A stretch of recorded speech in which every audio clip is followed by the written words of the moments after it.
Hello everyone. तो आज की इस वीडियो में हम बात करेंगे बिहार में आप पीटी रजिस्ट्रेशन कैसे कर सकते हैं।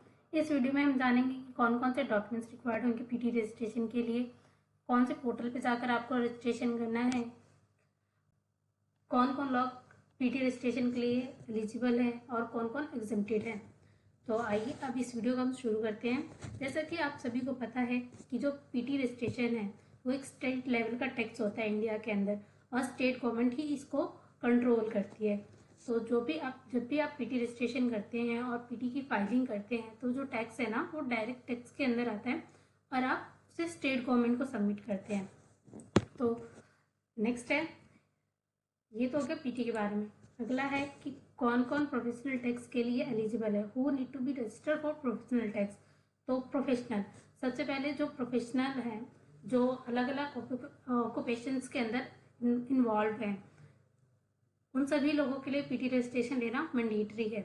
नेक्स्ट है एम्प्लॉय, जो सैलरी पर काम कर रहे हैं ना एम्प्लॉय, उन सभी के लिए भी पीटी रजिस्ट्रेशन एप्लीकेबल है। हाँ, इसका भी एक क्राइटेरिया होता है जो कि मैं आगे प्रोसेस में शेयर करूंगी कि किस किस सैलरीड पर्सन को पीटी रजिस्ट्रेशन लेना मैंडेटरी है और पीटी की फाइलिंग करना जरूरी है। देन है बिजनेस ऑन, जितने भी लोग बिजनेस कर रहे हैं अपना, उन सभी लोगों के लिए पीटी रजिस्ट्रेशन लेना ज़रूरी है। जैसे कि अगर कोई ट्रेडिंग कर रहा है, कोई मैन्युफैक्चरिंग यूनिट चला रहा है, उन सबको भी लेना ज़रूरी है। नेक्स्ट है, ये आ गया हमारा स्लैब रेट कि आप कौन कौन से स्लैब रेट पर आपको पीटी की टैक्स पे करना है। जैसे कि अगर आप सैलरी अर्न कर रहे हैं, अगर आपकी इनकम 3 लाख से कम है, एनुअली इनकम 3 लाख से कम है, तो कोई आपको टैक्स पे करने की ज़रूरत नहीं है।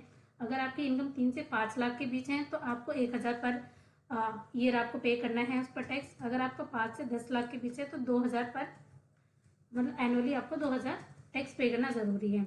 अगर आपका 10 लाख से भी ज़्यादा जा रहा है तो आप 2500 आपको डिपॉजिट करना ज़रूरी है एनुअली। जैसे कोई व्हीकल है तो आप 1000 आपको पर एनम पे करना है। अगर ट्रक है तो 2500 1500। नेक्स्ट, अगर आपके पास कोई कंपनी है और आपकी कंपनी में कोई इनकम नहीं है तो आपको 2500 एनुअली पे करना ही करना है। नेक्स्ट, डॉक्यूमेंट कौन कौन से रिक्वायरमेंट डॉक्यूमेंट रिक्वायर करने, डॉक्यूमेंट वही सारे हैं जो बेसिक डॉक्यूमेंट होते हैं। लाइक आपकी अगर आप कंपनी का है आपके पास तो certificate of incorporation, MOA, AOA और एम्प्लॉयर की डिटेल, ये सारी डॉक्यूमेंट्स रिक्वायर्ड होगा। और साथ में एक बैंक स्टेटमेंट या फिर कैंसिल चेक।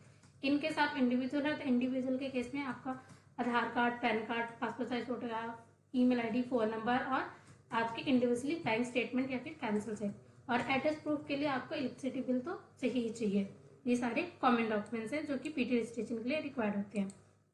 नेक्स्ट, आप रजिस्ट्रेशन कैसे करना है, आपको बिहार पीटी रजिस्ट्रेशन के ऑफिशियल साइट पर जाना है। साइट पर जाने के बाद आपको ई रजिस्ट्रेशन पर क्लिक करना है, वहाँ से आप अपनी एप्लीकेशन स्टार्ट कर सकते हैं। सबसे पहले आपको लॉगिन क्रिएट करना होगा। लॉगिन क्रिएट करने के बाद आप बाकी की एप्लीकेशन फिल कर सकते हैं और सबमिशन कर सकते हैं। पीटी रजिस्ट्रेशन की कोई फ़ी नहीं होती है। ऑनलाइन अगर आप करते हैं तो आप डायरेक्टली ऑनलाइन जाकर इसको सबमिट कर सकते हैं। देन एग्जेम्प्टेड कौन है, अगर कोई एग्रीकल्चर कर रहा है और उनकी जो इनकम है वो 3 लाख से कम है, या तो पीटी रजिस्ट्रेशन लेना आपके लिए मैंडेटरी नहीं है।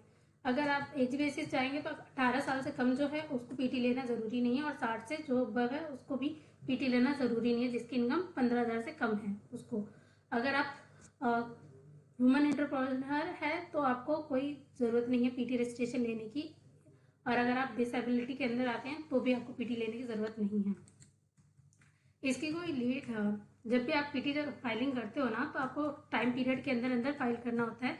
हर बिहार के अंदर जो आप पीटी फाइलिंग करते हैं आपको क्वार्टरली करनी होती है। अगर आप क्वार्टरली फाइल नहीं करते टाइम पीरियड के अंदर तो 100 रुपये से 500 तक की आपकी इसके पेनल्टी पे कर सकते हैं।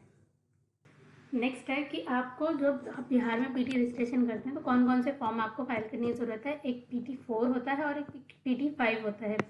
तो बेसिकली आपको डिफरेंस समझना होगा। इसमें ना जो 4 होता है वो इंडिविजुअल्स के लिए होता है, ठीक है, और इंडिविजुअली जो अपना बिजनेस कर रहे हैं, जो एम्प्लॉय हैं और प्रोफेशनल है ना, उनके लिए रिक्वायर्ड होता है। इसको हम PTRC फॉर्म भी बोल सकते हैं। और जो PT5 है ये बिजनेस जितनी भी और एंटिटी हैं, कंपनीज हैं, LLPs हैं या फाउंडेशन है, उन सब के लिए एप्लीकेबल होता है। उनको इसमें रजिस्ट्रेशन लेना ज़रूरी है। PT5 जो फॉर्म होता है वो PTEC फॉर्म बोला जाता है। PTEC professional tax enrolment certificate, और जो 4 होता है उसे बोलते हैं professional tax registration certificate. Hope आपको दोनों में ही डिफरेंस समझ में आ गया होगा। तो अगर आप कंपनी हैं या फिर कोई एंटिटी है तो आपको PTEC लेना है, और अगर आप इंडिविजुअल हैं, कोई अपना प्रोफेशन फॉलो कर रहे हैं, या फिर आप इंडिविजुअली आप PT लेना चाह रहे हैं, तो आपको उस केस में PTRC लेना होगा।